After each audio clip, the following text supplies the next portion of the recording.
අයිබෝවන් මම සිවිල් බුද්ධි පෙරමුණේ සමාජික ඇත්තටම අද ලංකාවේ මොනවද වෙන්නේ කියලා ගොඩක් අය දන්නේ නැහැ.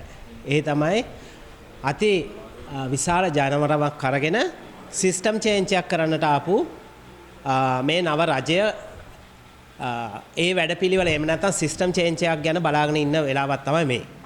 හැබැයි සිස්ටම් චේන්ජ් එකක් ගැන බලාපොරොත්තු වෙලා බලාගෙන ඉන්න අතරෙම අවුරුද්දකටත් අඩු කාලයක් තුලදී ප්‍රධාන නගර සභා ප්‍රාදේශ සභා වල බලය පීඨවගෙන ඒවා සෝදාපාලුවකට ලක් වෙමින් තිබෙන මොහොතක තමයි මෙන්න මේ 159ක් තියාගෙන ඉන්න කාටවත් මොකුත් කරන්න බෑ කියලා පාර්ලිමේන්තුවේ උජාරුවට ඉන්න මේ රජයට අපි අනතුරු ඇඟවීමක් කරන්නේ මේ මොහොතේ. ඒ තමයි එදා මේ මලමිනි මතින් එහෙම නැත්නම් එදා රජයන් විසින් ක්‍රියාත්මක කරපු තකතිරු වැඩ නිසා උදාහරණයකට ගත්තොත් කෙහෙලිය රබුකැල්ල කියන ඒ මිනිමරු සෞඛ්‍ය ඇමතිවරයා විසින් මේ රටේ ජනතාවට බාල බේත් පොවලා එහෙම නැත්නම් විස එන්නත් කරලා මිනි මරණවායි කියලා අපිත් සමග එකතු වෙලා ඒ මිනි කරමත තබාගෙන බලයට පැමිණි මේ රජයේ එදා ඊටපු සෞඛ්‍ය ඇමතිකම බාර ගන්නට පුනපුනා බලා සිටිය ඒ නලින්ද ජයසිංහ ඇමතිවරයා තමයි අද සෞඛ්‍ය ඇමතිවරයා විදියට මේ රටේ කටයුතු කරන්නේ.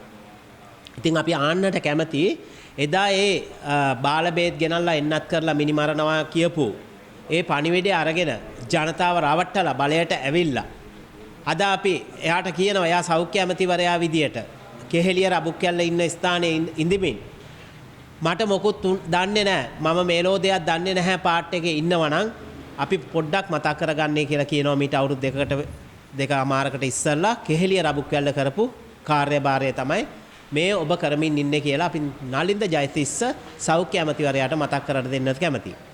ඒ වගේම මේ නව වර්තමානයේදී මේ බාල බේත් එදා වගේම ඒ බාල බේත් ගෙනල්ලා අපිට ගෙන්නන්නට තිබෙන රටවල් වල අපේ ක්‍රම සම්පාදනය අනුව ගේන්නට තියෙන බේත් නොගෙන්වා වෙනත් රටවල් වලින් ගේන්නට අපිට ඕන තරම් ඇමරිකාවේ මේවා අනුමත බේත් තිබෙනවා.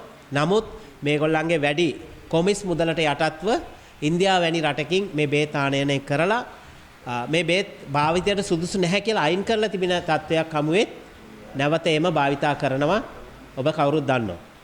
නමුත් අද එම බේත් විදලා එන්නත් කරලා දැනට මරණ 3ක් විතර වාර්තා වෙලා තිබෙනවා.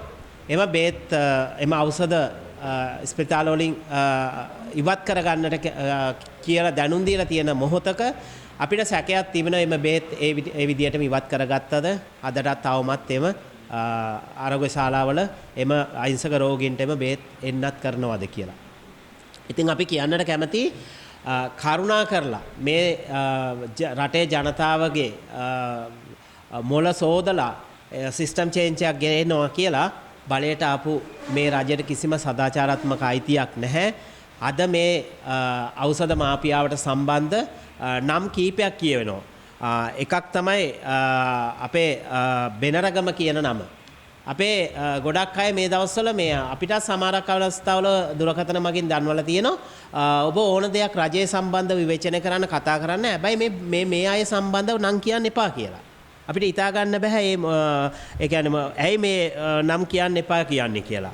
ඒ කියන්නේ සාන්ත බෙනරගම, ඒ වගේම ජාලිය විමල සුරේන්ද්‍ර, ඒ වගේම ගිම්මානි විමල සුරේන්ද්‍ර කියන නම් කියන්නට ඕනේ නැහැ කියන මතයක් ගේනවා. අපි ඉදිරියේදී එලි කරන ඔය කවුද සිවිල් ක්‍රියාධරයන් කවුද කියලා.